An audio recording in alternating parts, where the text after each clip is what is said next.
Republican strategist Kevin Sheridan, who previously served as a spokesperson for the RNC, and Democratic strategist and CBS News political contributor Joel Payne join us now. Gentlemen, happy Friday. Thank you both so much for being here.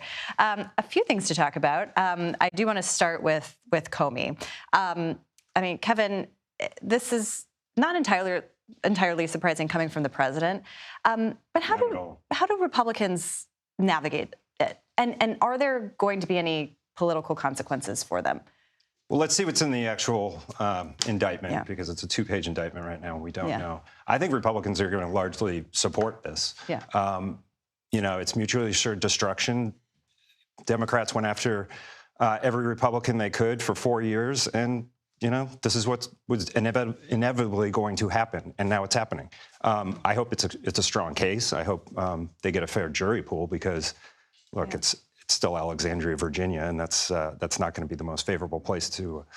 And I honestly think jury selection will be the whole trial. Like there is no Democrat that's going to vote to put him in jail. Democrats went after so many Republicans that they missed and went after two Democrats. They went after Bob Menendez and the president's son, Hunter Biden, all at the same time. Look at that. Well, I mean, to that point, how do Democrats take this? Because there is the argument that Republicans have been making that the Justice Department went after the president, and especially in those cases in New York, for example. I mean, kind of lay out where Democrats are right now. The outcome is kind of secondary, right? I mean, maybe this doesn't get much past the grand jury phase. Maybe it gets thrown out. The president seems to be doing everything he can do to make it very easy for Jim Comey's attorneys to go and make some claims in the pretrial process. But what matters more is just the naked weaponization of the DOJ. And yeah, I take Kevin's point. I mean, sure, okay. I mean, if Kevin wants to kind of put moral relativity to, Donald Trump committing several crimes and being held accountable in several localities. The Bragg case was versus a joke. Okay, but if you want to kind of convey that to Donald Trump essentially overruling his own prosecutor who said that he didn't want to bring this case, then okay. Ultimately, I don't think it's good politics for anybody. I don't think it's good politics for Donald Trump. And I think when you have a country that seems to be spiraling with a president whose agenda seems to be spiraling, I don't think it's a good mix. I mean, Kevin, does it matter? How does it matter if nothing comes of it, that he just has this moment? I mean, politically speaking, that he has this moment. Normally, the process would be the Payne would, in the process. But with Comey, I think he's going to raise a lot of money. And I don't think he's probably going to dip into his own money. And I think he's going to enjoy it because he's a drama queen, and this is what he wants. He wants to be the center of attention.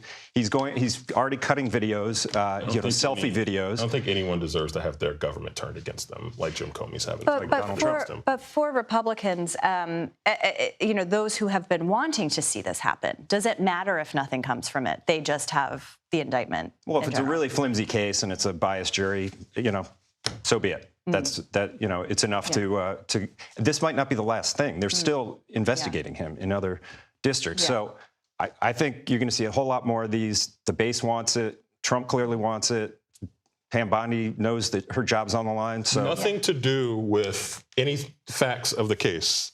That was all we a don't know what the facts argument. of the case are yet. But that he lied to Congress. But that was a political argument. I just want to point that out to everyone. I'm speaking in political terms. Yeah, I mean that's I think how we have to kind of look at at least the potential consequences here politically. I do want to switch gears a little bit because before all of this, we were all talking about potentially the government shutting down, which it looks increasingly likely that it will.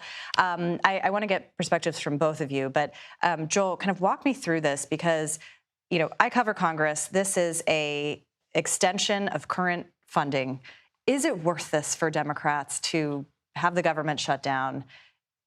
Why not just extend the funding and wage these political fights? I don't quite think that's the right premise to kind of consider the question on. I think Democrats, one thing that they're doing now that they didn't do in March, is they've drawn a line in the sand on health care. Health care is popular with the base. It's able to actually unify Democrats, both in the House and the Senate caucus. And I actually think that this is the type of thing that can start to give purpose and meaning to what Democrats can do they can point to this and say, here are the types of things that we will do if you give us trust and control, and if you put a check on Donald Trump in 2026. So I actually think this is the predicate to why would you give us control of government in 2026. I think they can use this process to do that. But I mean, from the Republican perspective, you know, I don't see any incentive for them to don't threaten us with a good time.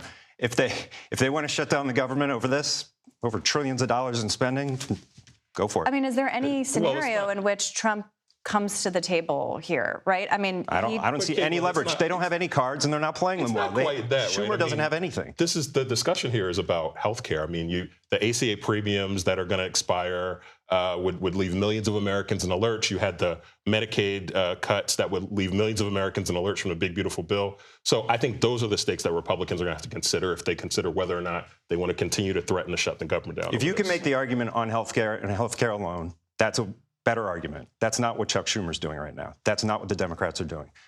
All right. Their messaging is a mess, and I think they're going to lose this fight.